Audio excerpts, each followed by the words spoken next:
पहाड़ की आवाज़ में आप देख रहे हैं आज हरिद्वार से हैं और हरिद्वार में महंत जी का काफ़ी प्रयास रहा कि जो पंडा समाज से और चार धामों में जो इस प्रकार का देवस्थानम बोर्ड एक्ट के माध्यम से सरकार की गतिविधि खराब रही है, उनमें इनका काफ़ी विरोध रहा है।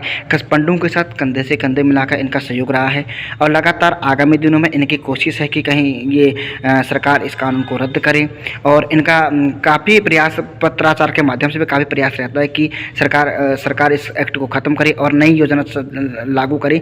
अगर ये योजना सही है तो बीकेटीसी को भंग क्यों किया जा रहा है? बीकेटीसी को भंग क्यों किया गया? बीकेटीसी कोई ख़राब थोड़ी थी, पर उसके जन्म मुद्दे जो भी हैं इनके आइए हम इनसे जानना चाहते हैं। जी, आपका शुभ नाम? मेरा नाम महंत शुभम गिरी है जी।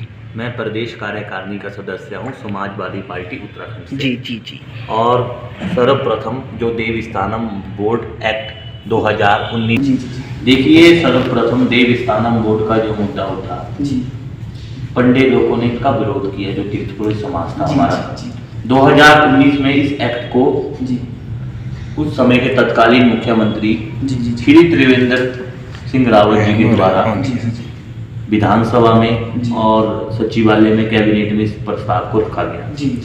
लेकिन उस समय से हमारे चार धाम के जो उत्तराखंड के शान है, अनादि परंपरागत, जब मान लो कोई भी चार धाम में जाते नहीं थे, जब इक्का दुक्का आदमी वहां पर जाता था, तब से वो लोग पूजा कर रहे हैं चारों धाम की।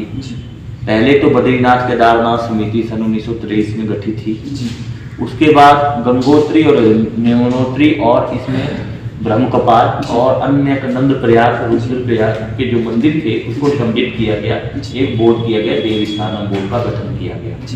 लेकिन तीर्थ पुरोहितों की रोजी रोटी में संकट है और जब से बद्रीनाथ केदारनाथ मंदिर समिति बनी है, जितनी उनकी संपत्ति है, संपत्ति गई कहाँ पर, उसकी भी निष्पक्ष जांच हो। अब तो विवरण इस प्रकार से है कि जो पूर्व में बीकेटीसी का जो संपत्ति ब्यूरो था उसके अंतर्गत जो कार्यकारिणी चलती थी उसका विवरण जानना चाहते हैं। ऊपर से जो देवस्थान एक्ट को रद्द करते हुए और नई कार्यकारिणी का विषय बनाते हुए सरकार इसको नए तरीके से प्रारंभ करे और यही इनका कहना है। लगभग महंत जी से हमने काफ़ी बात की, काफ़ी बात करने के बाद हमें पता चला कि महंत जी वास्तव तो समाज सेवा से जुड़े हैं और इनका आगामी दिनों में उत्तराखंड की विधानसभा में इनका चुनाव का भी मुद्दा है कि ये चुनाव लड़ेंगे। तो महंत जी से जानना चाहते हैं, महंत जी आप किस पार्टी से चुनाव लड़ेंगे और किस विधानसभा से चुनाव लड़ेंगे? देखिए, मैं समाजवादी पार्टी में हूँ और पार्टी को छोड़ूंगा नहीं। मुझे कांग्रेस ने, बीजेपी ने, सब दलों ने बोला, आम आदमी पार्टी के लोग से मिले कि आप हमारी पार्टी में, ये आपको बड़ी सम्मान देंगे।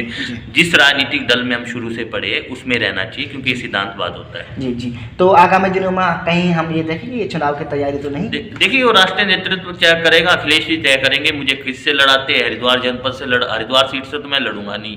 कई देर से मैं लक्सर, पिरान, कलियर, मंगलौर, यहाँ से मैं अपनी ओर से प्रयास करूंगा लड़ने का। बाकी देखिए, जीतूंगा तब भी ठीक है, नहीं जीतूंगा तब भी समाज सेवा। ढेर सारी शुभकामनाएं आपको सामाजिक तौर पर पंडित समाज के मुद्दे और बात को उठाने के लिए, और ढेर सारी शुभकामनाएं। देखते हैं आगामी चुनाव में क्या क्या चीज़ें होती है, उत्तराखंड में कितने दल चुनाव लड़ते हैं और कितने दल इसमें संयुक्त रूप से गठबंधन करते हैं कि हम चुनाव लड़ें।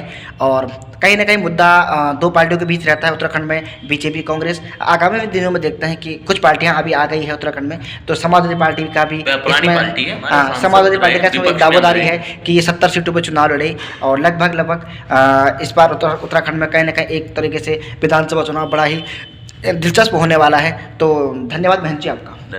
धन्यवाद जी। जय उत्तराखंड, पहाड़ से जुड़ी खबरों को वॉइस ऑफ माउंटेन्स आपके लिए लगातार ला रहा है।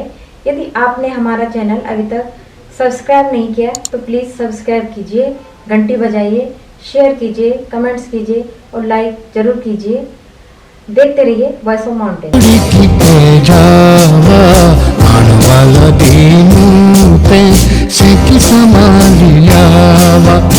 ए जावा